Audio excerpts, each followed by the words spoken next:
하늘 말씀 함께 보겠습니다. 마가복음 4장 26절에서 32절 말씀 함께 보시겠습니다.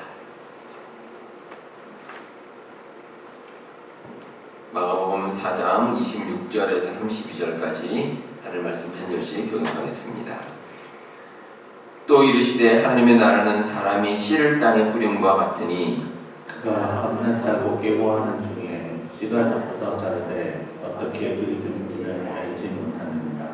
땅이 스스로 열매를 맺되 처음에는 싹이요 다음에는 이삭이요 그 다음에는 이삭의 충실한 곡식이라.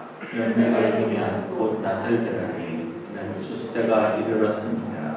또 이르시되 우리가 하나님의 나라를 어떻게 비교하며 또 무슨 비유로 나타낼까? 겨자씨 하나와 같으니 땅에 심길 때에는 땅의 모든 씨보다 작은 것이되. 32절 함께 읽겠습니다. 심긴 후에는 자라서 모든 풀보다 커지며 큰 가지를 내나니 공중의 새들이 그 그늘에 깃들 만큼 되느니라. 아멘. 여러분들 가운데 혹시 어린 시절에 어렸을 때 시골에서 농사 지어 보신 분 계십니까? 농사를 짓는 것이 쉬운 일은 아닙니다. 농사 자체도 힘들지만 그 씨를 뿌리고 열매를 맺는 순간까지 1년 내내 마음을 졸여야 하기 때문입니다. 왜냐하면 중간에 그 농사에 영향을 주는 것들이 참 많습니다. 무엇보다 가장 중요한 것이 여러 가지 필요한 것들이 있습니다. 예를 들어서 비가 내리는 것, 비가 정말 중요하죠. 성경 말씀에도 보시면 여러분들 이른 비와 늦은 비 이렇게 나오는데 똑같습니다. 어디나 똑같습니다. 농사를 지려면 그 때에 맞게 비가 내려야 농사가 잘 됩니다. 그리고 적당한 햇빛도 있어야 또 농사가 잘 될 수 있습니다. 또 한편으로는 이 농사 짓는 데 있어서 열매 맺는 것을 방해하는 요소도 없어야 합니다. 한국에는 보통 이제 가을이 되면 그 태풍이 가끔 오죠. 태풍이 오곤 하는데 매년 있습니다. 매년 있는데 어떤 때는 그냥 지나가는 데도 있고, 근데 어떤 때는 아주 심각하게 좀 피해를 주는 경우도 있습니다. 근데 그런 태풍이 좀 없어야 되고, 또 병충해 이런 것도 없어야 되고요. 또 사과나 배 같은 이런 이제 작물 같은 경우는 또 새가 날아와서 또 먹습니다. 그래서 그런 피해도 없어야 농사가 잘 됩니다. 근데 이런 모든 일에 대해서 이 농부가 마음을 졸인다고 해서 농사가 잘 되느냐? 그렇지도 않습니다. 아무리 마음을 졸여도 이 농사라는 것은 마음대로 되지 않습니다. 그러니까 뿌려진 씨가 자라서 열매를 맺는 데는 아주 놀라운 비밀이 있습니다. 우리가 믿음을 가지고 천국에 이르는 것도 마찬가지입니다. 이게 누군가의 마음 가운데 이제 믿음의 씨가 뿌려지고 또 그 믿음이 자라서 우리가 그 믿음을 가지고 천국에 이르게 됩니다. 나중에 이제 믿음의 열매를 맺고 천국에 들어가는 그 과정마다 참 여러 가지 일들이 있습니다. 그러니까 그 일들을 다 겪어내고 승리한 다음에 우리가 천국에 갈 수 있다는 겁니다. 그러니까 놀라운 비밀입니다. 오늘 말씀 가운데는 이 씨와 열매에 대해서 예수님께서 말씀하신 두 가지 비유가 기록이 되어 있습니다. 하나는 어떻게 씨가 자라서 열매를 맺는가라는 것이고, 또 하나는 열매라는 결과가 주는 아주 놀라움입니다. 씨가 자라서 열매 맺는다. 자, 이 비유를 통해서 천국의 의미에 대해서 함께 한번 살펴보도록 하겠습니다. 자, 먼저 모든 일을 이루시는 분은 하나님이시다라는 것을 우리가 알 수 있습니다. 27절과 28절에 이런 말씀이 나옵니다. 그가 밤낮 자고 깨고 하는 중에 씨가 나서 자라되 어떻게 그리 되는지를 알지 못하느니라. 땅이 스스로 열매를 맺되 처음에는 싹이요 다음에는 이삭이요 그 다음에는 이삭의 충실한 곡식이라. 자, 농부가 이제 땅에 씨를 뿌린 후에 이제 씨가 이제 자라게 됩니다. 그런데 그 자라는 과정을 농부가 일일이 관리할 수는 없습니다. 24시간 논밭에 나와서 계속 계속 지켜보고 돌보고 이렇게 할 수가 없다는 겁니다. 그런데 농부가 미처 알지 못하는 순간에도 그런데 곡식은 계속 자라갑니다. 계속 자랍니다.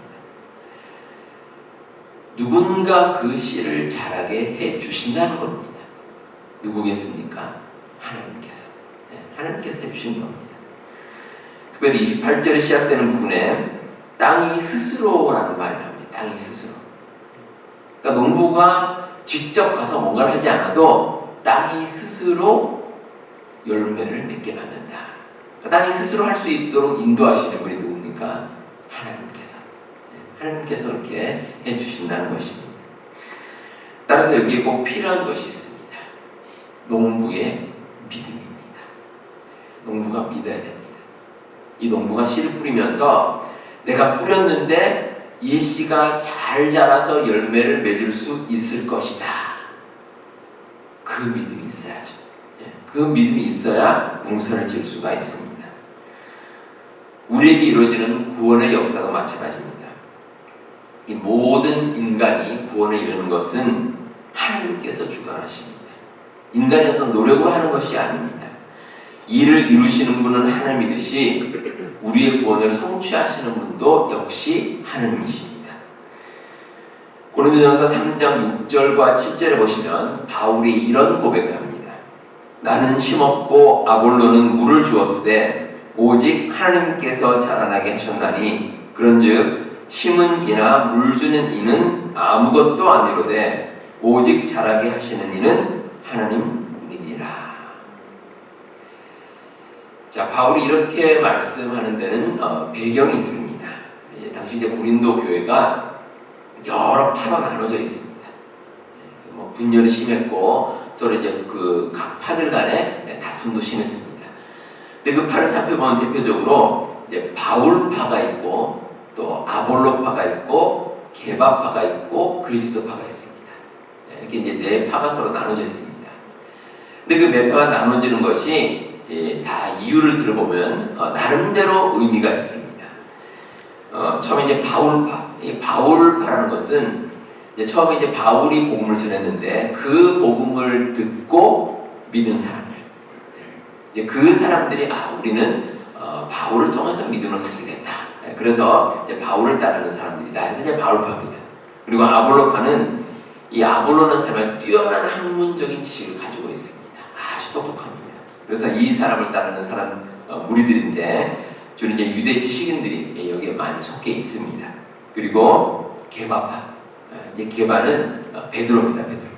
당시 이제 초대교회에서 지도자라고 할 수 있는 그 무리는 베드로를 따른다. 그래서 이제 게바파가 있습니다. 자, 그러면 그리스도파. 자, 이건 뭐겠습니까? 그리스도파. 그리스도파는 이도저도 다 싫다는 겁니다. 나는 이 사람도 싫고 저 사람도 싫고 나는 오직 그리스도만 섬기겠다. 뭐 뜻은 좋죠. 그런데 결국은 이것도 하나의 파벌에 불과합니다. 자, 어쨌든 자세히 살펴보면 이 나름대로 이 파들이 다 의미가 있는데, 근데 중요한 것은 바울은 이렇게 자기 주장을 해서 서로 나눠지는 것은 의미가 없다는 것입니다. 그래서 자신은 복음의 씨앗을 뿌렸고 또 아볼로는 물을 주었으되 결국 자라게 하시는 것은 하나님께서 하신다. 모든 것은 하나님께서 하신다. 우리 구원의 역사가 다 똑같습니다. 하나님께 달려 있습니다. 그래서 우리가 겸손하게 하나님께 맡기는 것이 무엇보다 중요합니다. 그러면 하나님께서 직접 간섭하시고 모든 것을 원만하게 또 형통하게 이루어 주십니다. 오늘날에는 과학기술이 참 많이 발전했습니다. 그래서 우리가 과거에 하지 못하는 것을 과학의 힘을 통해서 하는 것들이 많이 있습니다. 예를 들어서 이런 게 있습니다. 비가 내리게 하는 거. 그 인공가물이라고 그러죠. 이제 비행기가 이제 하늘에 떠서 무슨 약품을 뿌리고 그러면 이제 구름이 만들어져서 비가 내립니다. 근데 여러분, 그게 한계가 있습니다. 아무리 인간의 노력을 해도 자연스럽게 내리는 비만은 못합니다. 제가 과거에 살았던 그 텍사스라는 곳은 무척 이제 더운 날씨로 유명합니다. 아주 덥습니다. 그래서 특히 여름이 되면 그 100도가 넘는 날씨가 오랜 시간 지속이 됩니다. 뭐 한 주간 지속되는 경우도 있고 심지어는 한 달 정도 계속 한 달 내내 100도가 넘습니다. 아주 더운 날씨입니다. 그러다 보니까 그 집에서 그 가정에 있는 잔디가 자라질 않습니다. 마당의 잔디가 거의 못 자랍니다. 보통 텍사스 잔디를 보면 보통 잔디 색깔이 파래야 되는데 누렇습니다. 잔디 색깔이 누렇습니다. 물을 많이 못 주니까. 더불어 이제 여름이 되면 이제 물이 부족하니까 법적으로 규정을 합니다. 그래서 일주일에 한 번 정도, 아니면 2번 정도, 그것도 이제 정해진 시간에 딱 물을 주게 돼 있습니다. 근데 일주일 내내 매일매일 물을 줘도 모자랄 판인데, 뭐 일주일에 한두 번 줘서 뭐가 되겠습니까? 잔디가 제대로 자랄 수가 없습니다. 물론 매일 물을 준다고 해도 사실 이 더운 날씨에는 역부족입니다. 뭐 수도 요금만 많이 나오지 잔디가 제대로 자라질 않습니다. 그러면 방법이 뭐가 있겠습니까? 딱 하나입니다. 비가 내리는 겁니다. 비가 내리면 됩니다. 뭐 아무리 스프링클러를 틀고 물을 많이 줘도 시원하게 비 한 번 내리는 것만 못합니다. 그래서 이제 그때 제가 살 동안에도 비가 오면 모든 게 해결될 텐데 이런 생각을 참 많이 했던 그런 기억이 있습니다. 우리의 삶에서 인간의 힘으로 감당할 수 없는 것들이 있습니다. 그러면 하나님께 맡겨야 됩니다. 그럼 하나님께서 해결해 주십니다. 여러분들 이 진리를 잊지 마시고 우리 모든 일의 주관자가 되시는 우리 하나님께 모든 것을 맡기고 살아가는 우리 성도님들 다 되시길 바랍니다.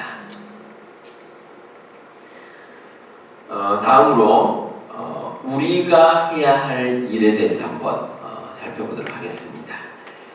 자, 하나님께서 모든 일의 주관자가 되십니다. 그렇다고 해서 우리가 할 일이 없는 것은 아닙니다. 우리도 할 일이 있습니다. 오늘 말씀 가운데 우리가 할 일은 씨를 뿌리는 것, 씨를 뿌리는 것입니다. 26절에 보시면 하나님의 나라는 사람이 씨를 땅에 뿌림과 같다, 이런 말씀이 나옵니다. 자, 씨를 누가 뿌립니까? 사람이 뿌립니다. 씨가 열매를 맺는 이 비유를 말씀하시면서 예수님께서 제일 처음에 사람이 씨를 뿌린다, 이 말씀을 하신 것은 의미가 있습니다. 씨가 자라서 열매를 맺는 모든 과정은 하나님께서 주관하십니다. 하지만 처음에 씨를 뿌리는 것은 인간이 감당해야 될 몫입니다. 그건 인간이 해야 됩니다. 일단 씨가 뿌려져야 어떤 역사가 일어납니다. 다시 말해서 우리 인간이 해야 될 몫도 분명히 있다는 것입니다. 우리가 하나님의 뜻과 섭리를 이야기할 때 주의해야 할 점이 있습니다. 모든 것이 하나님께서 이루시는 일이지만 그렇다고 인간의 역할이 없는 것은 아닙니다. 인간도 해야 될 일이 있습니다. 마치 우리가 뭐 그런 말 하죠. 감나무 밑에 누워서 입을 벌리고 있다고 해서 감이 저절로 툭 떨어져서 입으로 들어오는 것은 아니다, 뭐 이런 말이 있는데 우리 사람이 해야 될 일도 분명히 있습니다. 장로교 교리 가운데 예정설이라는 것이 있습니다. 글자 그대로 하나님께서 구원받을 사람을 미리 예정하신다, 뭐 그런 뜻입니다. 근데 사실 이 예정설은 사람의 생각이 아니라 성경에 나와 있는 말씀입니다. 대표적으로 에베소서 1장 4절과 5절에 이런 말씀이 있습니다. 곧 창세전에 그리스도 안에서 우리를 택하사 우리로 사랑 안에서 그 앞에 거룩하고 흠이 없게 하시려고 그 기쁘신 뜻대로 우리를 예정하사 예수 그리스도로 말미암아 자기의 아들들이 되게 하셨으니, 하나님께서 미리 예정하셨다라는 겁니다. 또 로마서 8장 29절에도 이런 말씀이 있습니다. 하나님께서 미리 아신 자들을 또한 그 아들의 형상을 본받게 하기 위하여 미리 정하셨으니, 미리, 하나님께서 미리 택하시고 정하셨다, 이런 뜻입니다. 자, 그런데 우리가 하나님께서 미리 예정하셨다, 이 주장을 받아들일 때 꼭 제기되는 의문이 있습니다. 하나님께서 미리 다 정하셨다면 인간이 할 일은 뭐냐라는 겁니다. 인간이 할 일은 뭐냐? 대표적인 것이 무엇이겠습니까? 전도하는 것. 전도하는 겁니다. 하나님께서 예정하신 사람은 결국에 믿음을 가지게 될 것인데, 그렇다면 굳이 인간이 전도할 필요가 있겠느냐? 이런 의문이 제기될 수가 있습니다. 근데 문제는, 그렇다면 지금 열심히 선교하시는 선교사님들의 노력이 의미를 상실합니다. 그리고 지금까지 역사적으로 복음을 위해 순교하신 분들, 그 희생의 가치가 희석될 우려가 있습니다. 근데 여러분, 하나님께서 누구를 예정했고 어떤 운명에 속했는지는 우리가 알 수 없습니다. 이거 하나님의 영역에 속한 겁니다. 그래서 우리가 생각해야 될 것은 결과에 초점을 맞추는 것이 아니라 하나님의 주권과 은혜에 초점을 맞추는 겁니다. 우리가 믿게 되었고 하나님 말씀 받아들이게 된 것이 얼마나 감사하고 좋은 일인가, 여기에 우리가 초점을 맞추는 겁니다. 그래서 우리가 그 은혜를 받고 우리가 먼저 믿음을 가지게 되었다면 우리는 복음의 진리를 전하는 것입니다. 그게 우리가 해야 될 일입니다. 예수님께서 우리로 하여금 땅끝까지 이르러 내 증인이 되리라, 이렇게 말씀을 주셨습니다. 그리고 하나님께서는 세상 모든 사람이 구원을 받으며 진리를 아는 데 이르기를 원하신다, 이렇게 말씀하십니다. 그러니까 우리가 하나님의 예정이 있긴 하지만 그럼에도 우리가 맡은 몫이 있습니다. 우리가 해야 될 역할이 있고, 또 그것을 위해서 복음을 널리 전하는 것이 우리가 해야 될 일입니다. 우리가 하나님께 드리는 기도도 마찬가지입니다. 여러분들 마음 가운데 기도 제목이 있습니다. 하나님께 간구할 게 있습니다. 그래서 하나님께 열심히 기도하고 간구를 합니다. 그런데 잘 생각해 보시면 하나님께서 우리가 필요한 것들을 알고 계실 텐데, 우리의 처지와 형편을 아실 텐데, 근데 우리가 왜 기도해야 될까? 이런 생각을 할 때가 있습니다. 근데 여러분, 그래도 기도해야 됩니다. 이유가 있습니다. 하나님과의 관계입니다. 이 부모가 자식을 보면 자식이 하는 행동도 그렇고 그 마음이 다 보입니다. 다 보입니다. 그래서 내 아들 내 딸이 뭐가 필요한지 다 알고 있습니다. 그럼 필요한 게 있으면 그냥 부모가 공급해 주면 됩니다. 근데 부모의 마음이 어떻습니까? 자식이 나에게 와서 엄마 아빠 뭐가 나에게 필요합니다 라고 말을 해주기를 원합니다. 그 왜 그렇겠습니까? 서로 관계죠, 관계. 부모와 자식과의 관계입니다. 그 관계를 위해서 서로 얘기해주고 또 그 얘기를 들어주고 이런 것들이 필요합니다. 하나님께 기도하는 것도 마찬가지입니다. 비록 하나님께서 우리의 모든 것을 알고 계시지만 그럼에도 우리가 하나님께 나아가서 기도함으로써 하나님의 뜻을 깨닫게 되고 다음에 사랑을 느끼게 되고 그것 때문에 우리가 기도를 하는 것입니다. 씨가 자라서 열매를 맺기 위해서는 먼저 땅에 뿌려져야 됩니다. 그 뿌리는 것, 씨를 뿌리는 것은 우리 인간의 몫입니다. 작년 가을부터 우리 교회 이제 토요 전도대가 결성이 되어서 매주 토요일마다 마켓에서 노방 전도를 시작을 했습니다. 지난 겨울에는 이제 춥기 때문에 우리가 추운 날씨 때문에 이제 노방 전도를 잠시 쉬고 있습니다. 이제 봄이 되어서 날씨가 풀리게 되면 다시 나가서 함께 이제 전도를 할 예정입니다. 다시 노방 전도를 시작하게 되면 우리 각 선교회도 제가 좀 요청을 드릴 텐데 우리가 선교회별로도 이제 같이 나가서 함께 전도하고 또 복음의 씨를 뿌릴 그런 계획을 가지고 있습니다. 하나님께서 인간을 창조하실 때 로봇처럼 창조하지 않으셨습니다. 성경 말씀에 보시면 하나님께서 하나님의 형상대로 우리를 만드셨다. 그렇게 기록이 되어 있습니다. 우리의 모습도 그렇지만 우리의 생각과 또 판단하는 모든 것들이 하나님께서 우리에게 할 수 있도록 창조해 주셨습니다. 그렇다면 인간은 스스로 할 능력을 가지고 있다는 것입니다. 세상에 이루어지는 많은 일에는 반드시 하나님의 주권이 개입합니다. 그리고 하나님의 섭리가 있습니다. 하지만 한편으로는 인간이 감당해야 될 부분도 역시 있습니다. 대표적으로 복음의 씨를 뿌리는 것입니다. 여러분들 이 비밀을 꼭 기억하시고 귀한 씨를 뿌리는 사역에 함께 동참하시는 우리 모든 성도님들 다 되시기를 바랍니다. 마지막으로 하나님의 섭리는 참 놀랍다는 것을 우리가 꼭 기억해야 할 것입니다.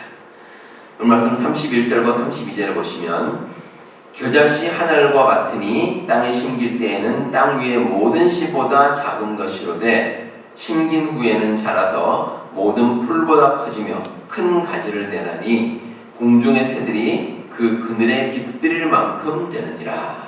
이런 말씀이 나옵니다. 자, 이 겨자씨를 보면 어떻습니까? 아주 작습니다. 아주 작습니다. 그래서 겨자씨만 보면 이 겨자씨가 언제 자라서 언제 큰 열매를 맺을 수 있을까? 언제 큰 나무가 될 수 있을까? 이게 의문을 가질 수도 있습니다. 근데 나중에 보면 겨자씨가 자라서 맺는 열매도 크고 또 그 나무도 상당히 크다는 것을 알 수가 있습니다. 하나님의 섭리가 그렇습니다. 하나님께서는 우리가 상상하는 것 이상으로 역사해 주십니다. 그래서 우리가 하나님의 능력을 제한할 이유가 없습니다. 하나님의 능력은 참으로 놀랍고 신비합니다. 그리고 이러한 마음은 우리의 삶에도 똑같이 적용이 됩니다. 똑같습니다. 우리 여러분들 가운데 아마 지금 한참 자라나는 자녀를 두신 그런 부모님들 계실 겁니다. 근데 우리가 자라나는 자녀들에 대해서 자랑하지도 말 것이며 낙심하지도 말아야 할 것입니다. 이유가 있습니다. 우리 자녀들에 대해서는 결코 미리 판단해서는 안 됩니다. 미리 판단해서는 안 됩니다. 우리가 어떻게 알 수 있겠습니까? 아무도 알 수 없습니다. 하나님께서 놀랍게 역사하시면 지금 우리가 보기에는 우리 자녀가 뭐 지금 처해 있는 모습이 뭐 이 정도일까라고 생각하지만 여러분 나중에 어떻게 될지 모릅니다. 우리가 기대한 것 이상으로 정말 놀랍게 자라갈 수가 있습니다. 하나님의 능력, 하나님의 섭리에 따라서 그렇게 될 수 있다는 것입니다. 우리가 하는 비즈니스도 그렇고 또 우리 건강도 그렇습니다. 다 마찬가지입니다. 하나님께서 이루고자 하시면 우리가 생각하는 것 이상으로 하나님께서 열매를 맺어주십니다. 하나님께서 인도해 주십니다. 특별히 복음에는 하나님의 놀라운 역사가 있습니다. 사도행전 2장 41절에 보시면 그 말을 받은 사람들은 세례를 받음에 이날의 신도의 수가 3,000이나 더하더라. 이런 말씀이 나옵니다. 이 베드로가 하나님의 말씀을 전하는데 단 하루 만에 3,000명이 복음을 듣고 주님을 영접하는 역사가 일어났습니다. 놀라운 역사입니다. 사람들은 전혀 알 수 없는, 전혀 생각할 수 없는 역사가 일어났다는 것입니다. 제가 일전에 신문에서 이런 기사를 읽었습니다. 여러분도 혹시 보셨는지 모르겠는데 그 켄터키 주에 윌모라는 지역이 있습니다. 그 지역에서 그 에즈베리 대학교라는 곳이 있는데 이곳에서 이제 예배가 이곳에서 이제 체포를 예배를 드리는데 무려 16일 동안 계속 예배가 지속이 됐다는 겁니다. 거의 400시간이 넘습니다. 그런 시간 동안 예배가 이제 자발적으로 부흥 운동이 이어졌습니다. 지난 2월 8일이었는데 그날 오전에 이제 에즈베리 대학에서 이제 여느 때와 다름없이 촛불이 있었습니다. 그래서 이제 예배를 드리고 평소와 똑같이 예배가 끝났습니다. 그런데 예배가 끝났음에도 이 100여 명의 학생들이 돌아가지 않고 그 자리에서 계속 기도와 찬양을 드렸습니다. 자발적으로 진행된 찬양이었고 기도였습니다. 그러자 이제 예배를 마치고 떠났던 학생들도 한 명, 두 명 다시 이제 돌아오기 시작했습니다. 그래서 이제 그 예배당이 이제 기도하고 찬양을 학생들로 이제 넘쳐났습니다. 그 모습을 목격한 사람이 이렇게 이제 이야기를 했습니다. 평범한 듯 보였던 예배 후에 갑자기 부흥과 같은 역사가 일어났고 그때부터 학생들의 신앙 고백, 찬양, 기도가 끊이지 않게 되었습니다. 근데 그 놀라운 역사가 이제 그 주변으로 퍼져나가기 시작했습니다. 이 윌모어라는 이 도시가 인구가 한 6,000명 정도 아주 작은 도시입니다. 그런데 그 예배에 참여하고 또 그 예배를 목격하기 위해서 전국적으로 보름 동안 7만 명 정도가 모여들었습니다. 그래서 많은 사람들이 그 예배에 참석하고 함께 은혜를 나눴다는 것입니다. 이제 결국 이제 너무 많은 사람들이 몰려드니까 공개 예배는 2월 23일로 끝나게 되었습니다. 근데 놀라운 것은 이 엘지브레 대학교에서 시작된 그 부흥 운동이 주변으로 퍼져나가기 시작했습니다. 그래서 이제 그 켄터키 주뿐만이 아니라 뭐 테네시나 인디애나, 엘레바마, 또 오하이오 이제 여러 학교들에서 부흥 운동이 일어나고 있다는 것입니다. 우리 성도 여러분, 하나님께서 이루시는 섭리는 참으로 놀랍습니다. 우리가 씨를 뿌렸을 경우에 그 씨가 자라나서 하나님께서는 놀라운 열매를 맺게 하십니다. 그 모든 순간을 하나님께서 함께 하심으로 이루어진 결과입니다. 우리가 천국에 이르는 과정도 마찬가지입니다. 우리의 마음 가운데 누군가가 복음의 씨를 뿌렸습니다. 누군가가 뿌렸습니다. 누군가에게 우리는 전도를 받은 겁니다. 하나님의 말씀 우리가 받아서 그 말씀 우리가 받아들이고 그 말씀, 그 믿음이 자라나서 드디어 우리는 하나님을 믿고 구원받고 또 천국에 이르는 놀라운 역사가 이루어졌습니다. 우리에게 이루어진 놀라운 역사이고 놀라운 비밀입니다. 우리 성도 여러분, 이 하나님의 은혜를 잊지 마시기 바랍니다. 우리에게 구원을 주시고 우리를 천국으로 인도하시는 이 하나님의 놀라운 은혜와 역사를 잊지 마시고 하나님의 도우심에 늘 의지하며 이 세상 살아가시는 우리 모든 성도님들 다 되시기를 바랍니다. 기도하겠습니다. 하나님 아버지 감사합니다. 하나님께서 저희들에게 믿음을 주시고 그 믿음을 통해 구원의 길로 저희들을 인도하여 주셨음을 감사드립니다. 우리가 이 세상 살아가면서 하나님께서 모든 일을 이루신다는 것을 굳게 믿으며 살게 하여 주옵소서. 놀라운 하나님의 섭리와 인도하심에 우리의 삶을 맡기고 또한 우리가 하나님과 함께함을 늘 간증하며 살아가는 우리 모든 교우들 다 되게 하여 주옵소서. 지금도 엎드려 기도하는 우리 교우들의 기도를 들으시고 응답하여 주옵소서. 저희들의 마음에 있는 소원들을 하나님께서는 다 아시오니 그 간절한 마음의 손을 이루어 주시고 특별히 우리 교우들 건강시켜 주시고 또 모든 생활 가운데 함께하여 주옵소서. 이 모든 것을 통하여서 하나님께서 지금도 살아계시고 우리와 함께 해주신다는 것을 날마다 고백하며 살아가는 우리 모든 교우들 다 되게 하여 주시옵소서. 예수님 이름으로 기도하옵나이다. 아멘.